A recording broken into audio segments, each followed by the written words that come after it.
4 جمادی الاولیٰ قرآن حدیث کی روشنی میں اذان کی ابتدا۔ حضرت ابن عمر رضی اللہ تعالیٰ عنہ فرماتے ہیں کہ حضور اکرم صلی اللہ علیہ وسلم نے جماعت کی نماز کے لیے جمع کرنے کا مشورہ کیا تو صحابہ کرام نے مختلف رائے پیش کی۔ کسی نے یہود کی طرح بگل بجانے اور کسی نے عیسائیوں کی طرح ناقوس یعنی گھنٹی بجانے کا مشورہ دیا، لیکن آپ صلی اللہ علیہ وسلم نے پسند نہیں فرمایا بلکہ سوچنے کا موقع دیا۔ اسی رات حضرت عمر رضی اللہ تعالیٰ عنہ نے خواب میں اذان سنی اور ایک صحابی عبداللہ بن زید رضی اللہ تعالیٰ عنہ نے بھی خواب میں یہی دیکھا کہ ایک شخص اذان کے کلمات کہہ رہا ہے۔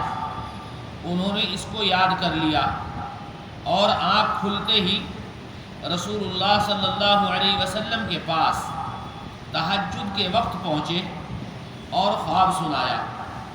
آپ صلی اللہ علیہ وسلم نے حضرت بلال رضی اللہ تعالیٰ عنہ کو ان کلمات کے ساتھ فجر کی اذان دینے کا حکم فرمایا۔ اذان سنتے ہی حضرت عمر رضی اللہ تعالیٰ عنہ دوڑے ہوئے آئے اور عرض کیا، میں نے بھی اسی طرح اذان کے کلمات کو خواب میں سنا ہے۔ اس کے بعد ہی سے اذان کا سلسلہ شروع ہو گیا۔ اسلام میں سب سے پہلے مؤذن حضرت بلال رضی اللہ تعالیٰ عنہ ہوئے اور دوسرے حضرت عبداللہ بن ام مکتوم رضی اللہ تعالیٰ عنہ بنے۔ حضرت بلال رضی اللہ تعالیٰ عنہ نے فجر کی اذان میں سب سے پہلے الصلاۃ خیر من النوم کہا، جس کو حضور اکرم صلی اللہ علیہ وسلم نے پسند فرمایا۔ حضور اکرم صلی اللہ علیہ وسلم کا معجزہ، حضرت عمر رضی اللہ تعالیٰ عنہ کے حق میں دعا۔ رسول اللہ صلی اللہ علیہ وسلم نے حضرت عمر رضی اللہ تعالیٰ عنہ کے لیے دعا فرمائی کہ اے اللہ، عمر بن خطاب کے ذریعے اسلام کو عزت و بلندی عطا فرما۔ چنانچہ ایسا ہی ہوا کہ اللہ تعالیٰ نے اسلام کو حضرت عمر رضی اللہ تعالیٰ عنہ کے ذریعے بلندی اور شوکت عطا فرمائی کہ دنیا اس کا اعتراف کرتی ہے۔ ایک فرض کے بارے میں نماز کے چھوڑنے پر وعید۔ رسول اللہ صلی اللہ علیہ وسلم نے فرمایا، نماز کا چھوڑنا آدمی کو کفر سے ملا دیتا ہے۔ ایک حدیث میں آپ صلی اللہ علیہ وسلم نے فرمایا، ایمان اور کفر کے درمیان نماز چھوڑنے کا فرق ہے۔ ایک سنت کے بارے میں بجلی کڑکنے اور بادل گرجنے کے وقت پڑھنے کی دعا۔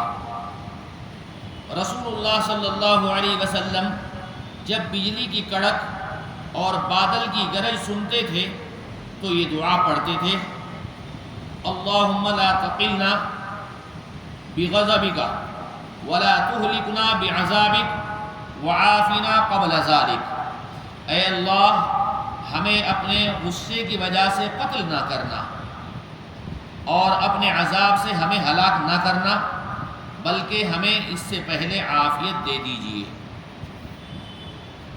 ایک اہم عمل کی فضیلت، مومن کا عیب چھپانا۔ رسول اللہ صلی اللہ علیہ وسلم نے فرمایا، جب مومن اپنے بھائی کے کسی عیب کو چھپائے گا تو اللہ تعالیٰ اس کی وجہ سے اس کو جنت میں داخل فرمائے گا۔ ایک گناہ کے بارے میں برے اعمال کی نحوست۔ قرآن میں اللہ تعالیٰ فرماتے ہیں، خشکی اور تری، یعنی پوری دنیا میں لوگوں کے برے اعمال کی وجہ سے ہلاکت اور تباہی پھیل گئی ہے، تاکہ اللہ تعالیٰ انہیں ان کے بعض اعمال کی سزا کا مزہ چکھا دے، تاکہ وہ اپنے برے اعمال سے باز آ جائیں۔ دنیا کے بارے میں، دنیاوی زندگی دھوکہ ہے۔ قرآن میں اللہ تعالیٰ فرماتے ہیں، دنیاوی زندگی تو کچھ بھی نہیں، صرف دھوکے کا سودا ہے۔